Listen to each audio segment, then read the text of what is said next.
Chapter 8. Decision: The Mastery of Procrastination. The seventh step toward riches.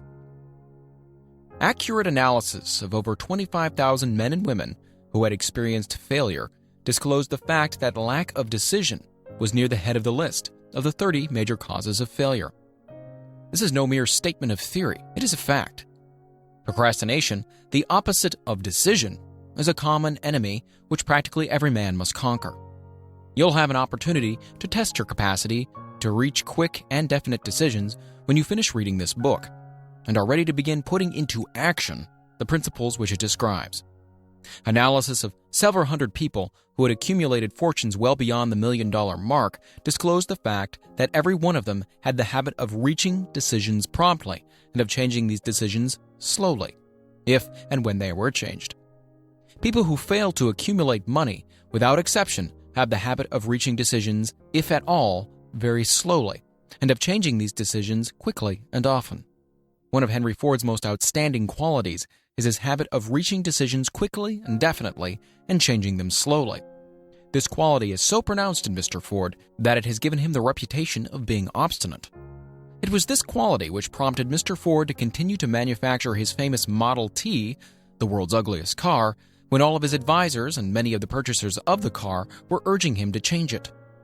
Perhaps Mr. Ford delayed too long in making the change, but the other side of the story is that Mr. Ford's firmness of decision yielded a huge fortune before the change in model became necessary. There is but little doubt that Mr. Ford's habit of definiteness of decision assumes the proportion of obstinacy, but this quality is preferable to slowness in reaching decisions and quickness in changing them. The majority of people who fail to accumulate money sufficient for their needs are generally easily influenced by the opinions of others. They permit the newspapers and gossiping neighbors to do their thinking for them. Opinions are the cheapest commodities on earth. Everyone has a flock of opinions ready to be wished upon anyone who will accept them. If you are influenced by opinions when you reach your decisions, you will not succeed in any undertaking, much less that of transmuting your own desire into money. If you're influenced by the opinions of others, you will have no desire of your own. Keep your own counsel when you begin to put into practice the principles described here by reaching your own decisions and following them.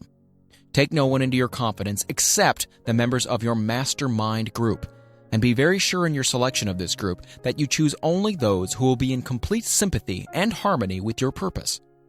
Close friends and relatives, while not meaning to do so, often handicap one through opinions, and sometimes through ridicule, which is meant to be humorous. Thousands of men and women carry inferiority complexes with them all through life, because some well-meaning but ignorant person destroyed their confidence through opinions or ridicule. You have a brain and mind of your own. Use it, and reach your own decisions. If you need facts or information from other people to enable you to reach decisions, as you probably will in many instances, acquire these facts or secure the information you need quietly without disclosing your purpose. It is characteristic of people who have but a smattering or a veneer of knowledge to try to give the impression that they have much knowledge. Such people generally do too much talking and too little listening. Keep your eyes and ears wide open and your mouth closed if you wish to acquire the habit of prompt decision. Those who talk too much do little else. If you talk more than you listen, you not only deprive yourself of many opportunities to accumulate useful knowledge, but you also disclose your plans and purposes to people who will take great delight in defeating you, because they envy you. Remember also that every time you open your mouth in the presence of a person who has an abundance of knowledge, you display to that person your exact stock of knowledge, or your lack of it. Genuine wisdom is usually conspicuous through modesty and silence.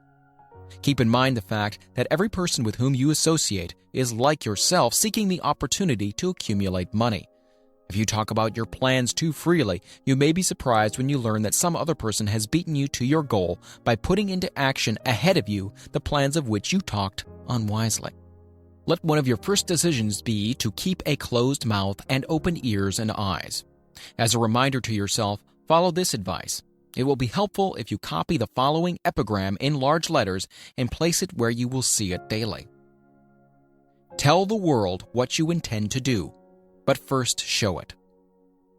This is the equivalent of saying that deeds and not words are what count most. Freedom or death on a decision. The value of decisions depends upon the courage required to render them. The great decisions, which served as the foundation of civilization, were reached by assuming great risks, which often meant the possibility of death. Lincoln's decision to issue his famous Proclamation of Emancipation, which gave freedom to the colored people of America, was rendered with full understanding that this act would turn thousands of friends and political supporters against him. He knew, too, that the carrying out of this proclamation would mean death to thousands of men on the battlefield. In the end, it cost Lincoln his life. That required courage. Socrates' decision to drink the cup of poison rather than compromise in his personal belief was a decision of courage. It turned time ahead 1,000 years and gave to people then unborn the right to freedom of thought and of speech. The decision of General Robert E. Lee when he came to the parting of the way with the Union and took up the cause of the South was a decision of courage, for he well knew that it might cost him his own life, that it would surely cost the lives of others. But the greatest decision of all time, as far as any American citizen is concerned, was reached in Philadelphia on July 4, 1776, when 56 men signed their names to a document which they well knew would bring freedom to all Americans or leave every one of those 56 hanging from the gallows. You've heard of this famous document, but you may not have drawn from it the great lesson in personal achievement it so plainly taught. We all remember the date of this momentous decision, but few of us realize what courage that decision required. We remember our history as it was taught. We remember dates and the names of the men who fought. We remember Valley Forge and Yorktown. We remember George Washington and Lord Cornwallis. But we know little of the real forces back of these names, dates, and places. We know still less of the intangible power which ensured us freedom long before Washington's armies reached Yorktown. We read the history of the Revolution and falsely imagine that George Washington was the father of our country, that it was he who won our freedom, while the truth is, Washington was only an accessory after the fact, because victory for his armies had been ensured long before Lord Cornwallis surrendered. This is not intended to rob Washington of any of the glory he so richly merited. Its purpose, rather, is to give greater attention to the astounding power that was the real cause of his victory. It's nothing short of a tragedy that the writers of history have missed entirely even the slightest reference to the irresistible power which gave birth and freedom to the nation destined to set up new standards of independence for all the peoples of the earth. I say it is a tragedy because it is the self-same power which must be used by every individual who surmounts the difficulties of life and forces life to pay the price asked. Let us briefly review the events which gave birth to this power. The story begins with an incident in Boston on March 5, 1770. British soldiers were patrolling the streets, openly threatening the citizens.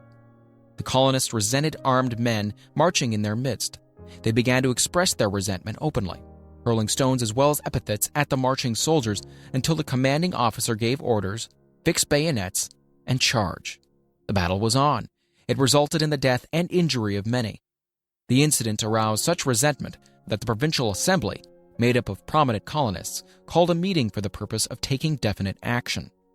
Two of the members of this assembly were John Hancock and Samuel Adams. Long live their names. They spoke up courageously and declared that a move must be made to eject all British soldiers from Boston. Remember this, a decision in the minds of two men might properly be called the beginning of the freedom which we of the United States now enjoy. Remember, too, that the decision of these two men called for faith and courage, because it was dangerous. Before the assembly adjourned, Samuel Adams was appointed to call on the governor of the province, Hutchinson, and demand the withdrawal of the British troops. The request was granted, the troops were removed from Boston, but the incident was not closed. It had caused a situation destined to change the entire trend of civilization. Strange, is it not, how the great changes, such as the American Revolution and the World War, often have their beginnings in circumstances which seem unimportant. It is interesting also to observe that these important changes usually begin in the form of a definite decision in the minds of a relatively small number of people. Few of us know the history of our country well enough to realize that John Hancock, Samuel Adams, and Richard Henry Lee of the province of Virginia were the real fathers of our country. Richard Henry Lee became an important factor in this story by reason of the fact that he and Samuel Adams communicated frequently by correspondence, sharing freely their fears and their hopes concerning the welfare of the people of their provinces. From this practice, Adams conceived the idea that a mutual exchange of letters between the 13 colonies might help to bring about the coordination of efforts so badly needed in connection with the solution of their problems. 2 years after the clash with the soldiers in Boston of March of '72, Adams presented the idea to the Assembly in the form of a motion that a correspondence committee be established among the colonies, with definitely appointed correspondents in each colony, for the purpose, quote, of friendly cooperation for the betterment of the colonies of British America. Mark well this incident. It was the beginning of the organization of the far-flung power destined to give freedom to you and me. The mastermind had already been organized. It consisted of Adams, Lee, and Hancock. Quote, I tell you further that if 2 of you agree upon the earth concerning anything for which you ask, it will come to you from my Father, who is in heaven. The Committee of Correspondence was organized. Observe that this move provided the way for increasing the power of the mastermind by adding to it men from all the colonies. Take notice that this procedure constituted the first organized planning of the disgruntled colonists. In union, there is strength. The citizens of the colonies had been waging disorganized warfare against the British soldiers through incidents similar to the Boston riot, but nothing of benefit had been accomplished. Their individual grievances had not been consolidated under one master mind. No group of individuals had put their minds, souls, and hearts and bodies together in one definite decision to settle their difficulty with the British once and for all, until Adams, Hancock, and Lee got together. Meanwhile, the British were not idle. They too were doing some planning and masterminding on their own account, with the advantage of having back of them money and organized soldiery. The Crown appointed Gage to supplant Hutchinson as the governor of Massachusetts. One of the new governor's first acts was to send a messenger to call on Samuel Adams for the purpose of endeavoring to stop his opposition by fear. We can best understand the spirit of what happened by quoting the conversation between Colonel Fenton, the messenger sent by Gage, and Adams. Colonel Fenton: I have been authorized by Governor Gage to assure you, Mr. Adams, that the governor has been empowered to confer upon you such benefits as would be satisfactory, endeavoring to win Adams by a promise of a bribe, upon the condition that you engage to cease in your opposition to the measures of the government. It is the governor's advice to you, sir, not to incur the further displeasure of His Majesty. Your conduct has been such as makes you liable to penalties of an amount of Henry VIII, by which persons can be sent to England for trial for treason or misprision of treason, at the discretion of a governor of a province. But, by changing your political course, you will not only receive great personal advantages, but you'll also make your peace with the king. Samuel Adams had the choice of 2 decisions here. He could cease his opposition and receive personal bribes, or he could continue and run the risk of being hanged. Clearly, the time had come when Adams was forced to reach instantly a decision which could have cost him his life. The majority of men would have found it difficult to reach such a decision. The majority would have sent back an evasive reply, but not Adams. He insisted upon Colonel Fenton's word of honor that the colonel would deliver to the governor the answer exactly as Adams would give it to him. Adams's answer was, Then you tell Governor Gage that I trust I have long since made my peace with the King of Kings. No personal consideration shall induce me to abandon the righteous cause of my country.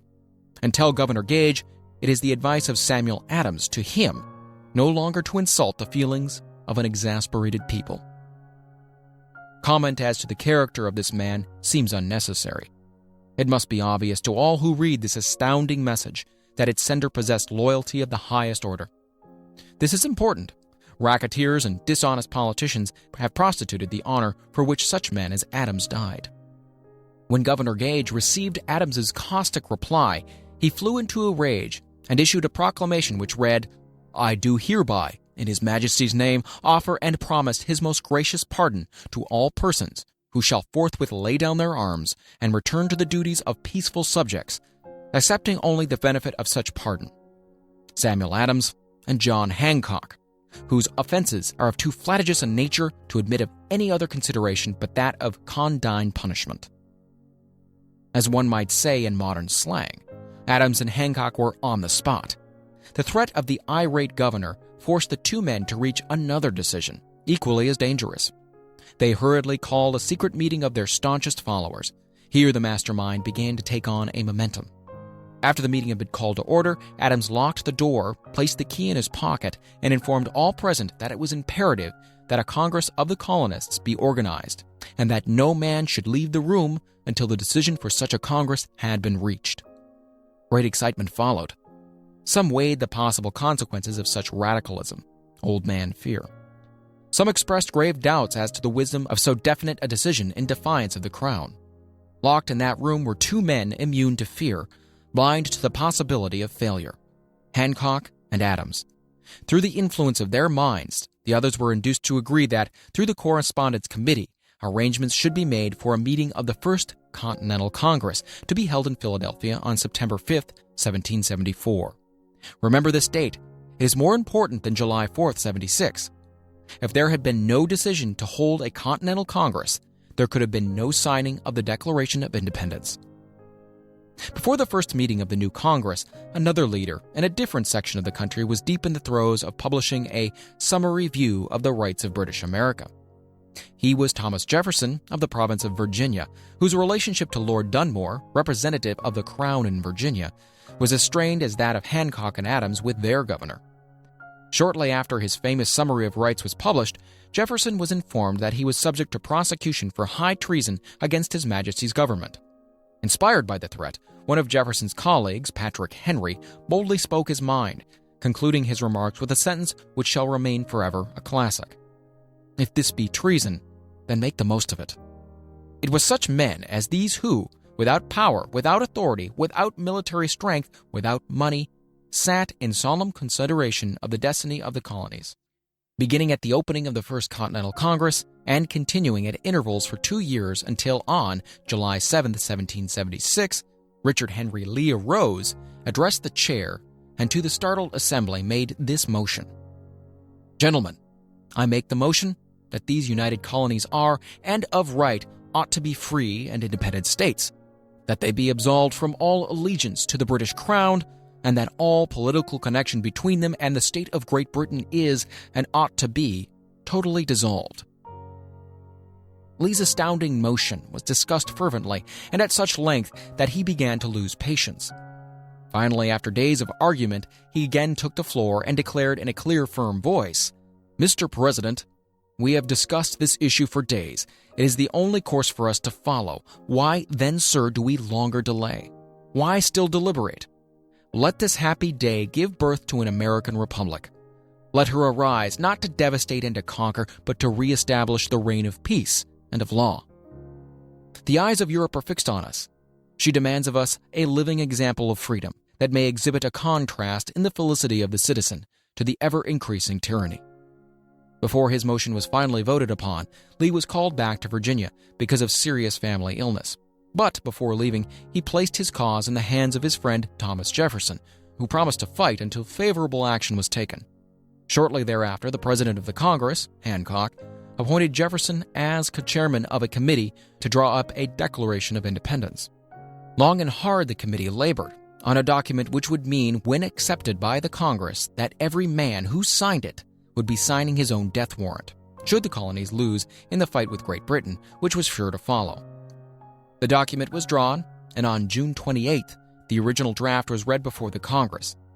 For several days it was discussed, altered, and made ready.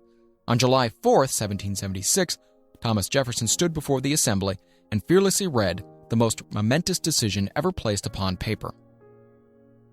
"When in the course of human events, it is necessary for one people to dissolve the political bands which have connected them with another, and to assume among the powers of the earth the separate and equal station to which the laws of nature and of nature's God entitle them, a decent respect to the opinions of mankind requires that they should declare the causes which impel them to the separation."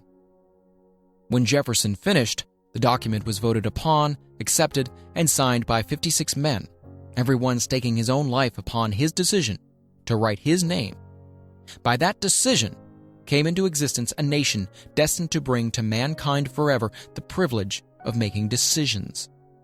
By decisions made in a similar spirit of faith, And only by such decisions can men solve their personal problems and win for themselves high estates of material and spiritual wealth. Let us not forget this.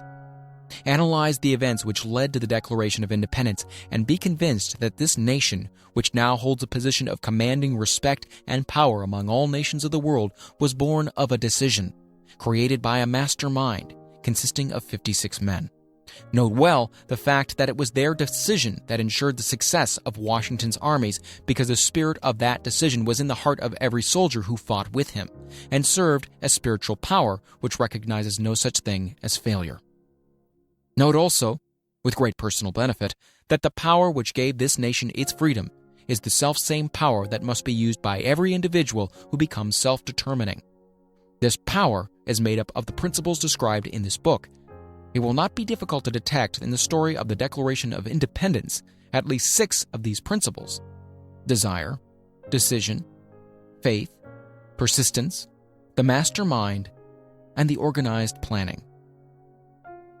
Throughout this philosophy will be found the suggestions that thought, backed by strong desire, has a tendency to transmute itself into its physical equivalent. Before passing on, I wish to leave you with the suggestion that one may find in this story, and in the story of the organization of the United States Steel Corporation, a perfect description of the method by which thought makes this astounding transformation. In your search for the secret of the method, do not look for a miracle, because you'll not find it. You'll find only the eternal laws of nature. These laws are available to every person who has the faith and the courage to use them. They may be used to bring freedom to a nation or to accumulate riches. There is no charge save the time necessary to understand and appropriate them. Those who reach decisions promptly and definitely know what they want, and generally get it. The leaders in every walk of life decide quickly and firmly. That is the major reason why they are leaders. The world has the habit of making room for the man whose words and actions show that he knows where he's going. Indecision is a habit which usually begins in youth. The habit takes on a permanency as the youth goes through graded school, high school, and even through college, without definiteness of purpose. The major weakness of all educational systems is that they neither teach nor encourage the habit of definite decision. It would be beneficial if no college would permit the enrollment of any student unless and until the student declared his major purpose in matriculating. It would be of still greater benefit if every student who enters the graded schools were compelled to accept training in the habit of decision, and forced to pass a satisfactory examination on this subject before being permitted to advance in the grades. The habit of indecision acquired because of the deficiencies of our school system goes with the student into the occupation he chooses, if, in fact, he chooses an occupation. Generally, the youth just out of school seeks any job that can be found. He takes the first place he finds because he has fallen into the habit of indecision. 98 out of every 100 people working for wages today are in the positions they hold because they lacked the definiteness of decision to plan a definite position, and the knowledge of how to choose an employer. Definiteness of decision always requires courage, sometimes very great courage. The 56 men who signed the Declaration of Independence staked their lives on the decision to affix their signatures to that document. The person who reaches a definite decision to procure the particular job and make life pay the price he asks does not stake his life on that decision. He stakes his economic freedom. Financial independence, riches, desirable business, and professional positions are not within reach of the person who neglects or refuses to expect, plan, and demand these things. The person who desires riches in the same spirit that Samuel Adams desired freedom for the colonies is sure to accumulate wealth. In the chapter on organized planning, you'll find complete instructions for marketing every type of personal service. You'll also find detailed information on how to choose the employer you prefer and the particular job you desire. These instructions will be of no value to you unless you definitely decide to organize them into a plan of action.